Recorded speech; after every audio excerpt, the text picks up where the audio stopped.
A really great case of point-counterpoint on this last topic. Last month on In Depth, I spotlighted some of the top women's hockey players in the world, openly boycotting the National Women's Hockey League and barnstorming the country as a players' association instead, standing up against what they claim are subpar working conditions in the NWHL. In the interest of equal time, an opportunity to showcase the counter-argument. The Boston Pride, who we caught up with during a scrimmage at Harvard, taking significant steps to change the mindset of those who criticize what they're doing and the manner in which they're doing it. When the best players in the world say no thanks to your league and refuse to play, it's reasonable to expect from the people who are playing in that league some anger or bitterness. But that is not the case with the women associated with the NWHL's Boston Pride. Of course, it's always a little bit of a dig to feel as though what you have put your heart and soul into creating and providing for those top players is something that they don't believe in yet. So it certainly takes the wind out of your sails a little bit, but it's just energized us to really continue to make our product better and to continue to provide more for our players. A tumultuous offseason led to a ton of uncertainty for players, wondering what the future held in store for them and if choosing the NWHL was the right move. It was a little hard at first, but I wanted to gather all of my information, and then at that point it was really a no-brainer to come back to the NWHL. I mean, it's the 5th season, so it's continuing to grow. Salaries are growing. So this is my 5th year playing in the NWHL.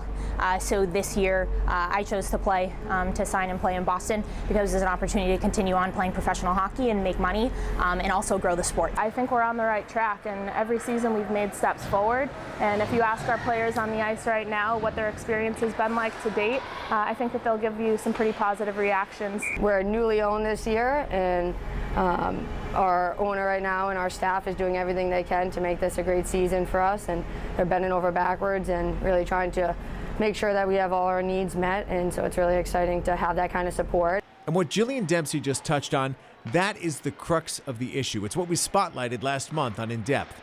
Too many players feel the NWHL across the board does not provide adequate resources.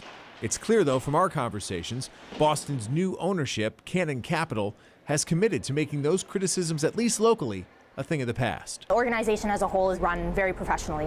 We have a team president, we have a director of marketing, we have a solid coaching staff, training staff, equipment staff, from top to bottom, from a business side, but also from a front office. We have all in place and really working together to grow those resources. I think our focus right now is on all the players that we do have in our league and to giving them to the best possible experience for the players on the ice, for our staff, for our fans. We're just looking to get better every day, and we're really proud of what we have to offer this season. You know, there've been so many strides forward that we've been able to take. And that includes an increase in the salary cap, a new 50-50 revenue split with the players, and in general, a greater commitment to be responsive to critique as it's levied throughout any given year. But it still doesn't change one simple fact.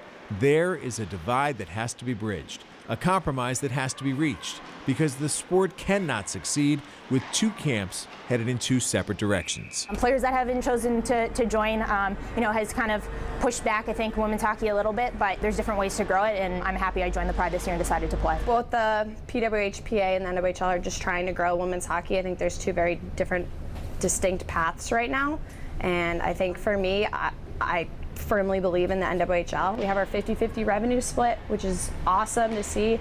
We have more sponsors coming in and partnerships, and it's only continuing to grow. It would help to fill those seats. I know Boston's a big sports town, and we're the city of champions, and we love our sport, so it would be awesome to get people out to these games regularly. Saturdays, 6:30 p.m. at Warrior Rink, Sundays at 2:30. Be there cheering loud, go Boston. Hope they figure it out. That's our time for tonight. We'll be back with episode 21 next month. Don't forget, if you've got a story idea, email it to us, sports@boston25.com. If it's a good story, we'll get to it. For Butch Stearns, our photographers Walt McGraw, Jeff Robinson, our producer Chad Amaral, I'm Tom Leyden. Thanks for watching. Good night.